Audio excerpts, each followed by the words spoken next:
It's the best thing in the world when you're sick. Is there a spoon? In the kitchen.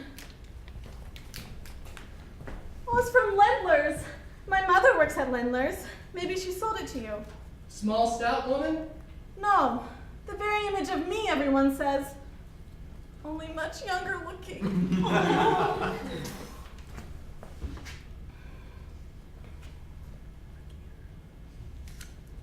There's something wrong with this ice cream. There is? It's salty. Are you surprised all those tears falling into it? I better cry in the other direction then. You know, Miss Ballish, I'll never forgive myself for last night at the cafe. I must have been drunk.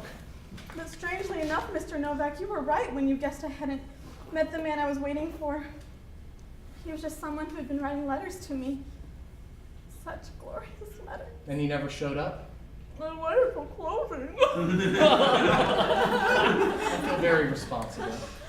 Oh no, Mr. Novak. It wasn't your fault. There could have been so many different reasons. But if he cared at all, he would have explained. He would have written a letter, a note, 2 words, something. Miss Ballish, he will write. No, I don't think so. No, yes, he will. I know it definitely. How? He told me himself. He himself? Yes, of course, dear friend, no one else. Dear friend? Oh, tell me, Mr. Novak, where, how? Well, let's see now. You know, when I left the cafe last night, I had the oddest feeling someone was following me. And then I kept turning back, and there was a young man. A man.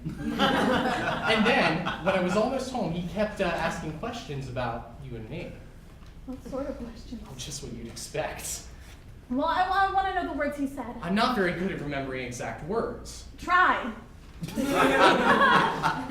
Well, let's see. The first thing he said was, excuse me, but I'd like to ask you a question, or something like that. And then he said, did you just leave the Cafe Imperial? Oh, you want to know what I said too? Of course. I said yes.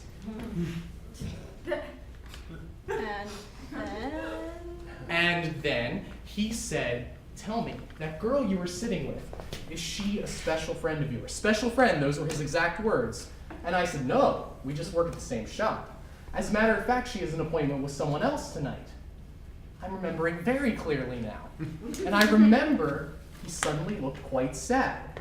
He looked sad? Quite sad. And then he said, I know she has an appointment tonight, it's with me, but I have to catch a train out of town on urgent business. Urgent business, so would you think he's a manufacturer or a shop owner? Well, it's hard to tell. He certainly looked well fed. Well fed? To judge by appearances, but that's not so uncommon in a man of his age. You have some wonderful books here, Miss Bell. Oh, the red and the black.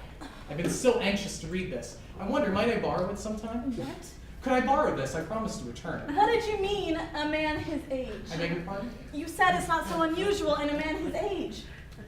How old is he? Well, you have to understand, it was very dark. He had an exhausting day, emotionally at any rate. I'd guess his at, you know, it's hard to tell, very. Possibly if he had some hair. Have you read The Magic Mountain? What? The Magic Mountain. I bought it for my birthday. I'd lend it to you if you'd like. Is he completely bald? Doesn't matter. I thought you were in love with him. I am in love with him, Mr. Novak. I thought, I hoped. You know, I am ashamed of myself. As if appearances make a difference anyway. You know, the important thing is the letters. I mean, just look at all the immortal works of art. The rapturous love stories, all written by elderly, fat, bald men. With indigestion and terrible tempers. But, you know, somewhere deep down, they had the magic. And that is a glory beyond any estimation. You put it very well, Miss Ballish. I feel very well. I feel marvelous. Oh, thank you for coming here today. Thank you for everything. Thank you for my life. You know, I'm going to write him a letter right now so he'll have a letter waiting. But I won't mention you since that might be embarrassing. Yes, I would appreciate that. Well, I guess I'll get back to the shop. And I'll follow as soon as the letter's written. No need for that. Just take the rest of the day off, relax, read a book. Goodbye, Miss Polish. Goodbye. Oh, Mr. Novak, might I tell you something quite sincerely? I like you. Really, I like you. Thank you, Miss Polish.